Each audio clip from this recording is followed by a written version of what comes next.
आज नाशिक नगरीमध्ये महाराष्ट्र राज्य वीज तांत्रिक कामगार संघटनेचं हे 28वं महाअधिवेशन इथं संपन्न होत आहे।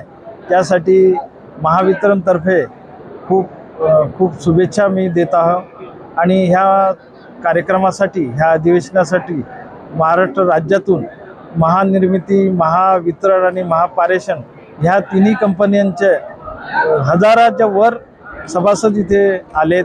इथं त्यांच्या ज्या काही अडीअडचणी असतात त्याबद्दल महत्त्वाचे ठराव झाले आणि त्या महत्त्वाच्या ठरावावरती तिन्ही कंपन्या आम्ही ज्या आहेत त्याच्यावर सकारात्मक विचार करू आणि त्यांचे प्रश्न निश्चित सोडू। कारण महावितरण कंपनीमध्ये तांत्रिक कर्मचारी हा आमचा मुख्य कणा आहे आणि त्या आधारावरच आमच्या कंपनीची प्रगती अवलंबून असते।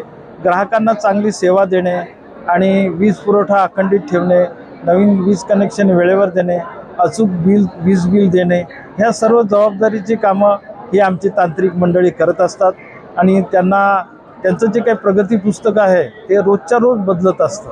तर त्यासाठी त्यांना त्यांचे सुरक्षा साधनं पुरवणं, त्यांच्या आरोग्याची काळजी घेणं, ह्या सगळ्या महत्त्वाच्या गोष्टी आहेत ह्या आमच्या कंपनीमार्फत केल्या जात असतात। तर ह्या अधिवेशनानिमित्त पुन्हा एकदा मी ह्या तांत्रिक कर्मचारी संघटनेच्या सर्व कर्मचाऱ्यांना, सभासदांना शुभेच्छा देतो। थँक्यू।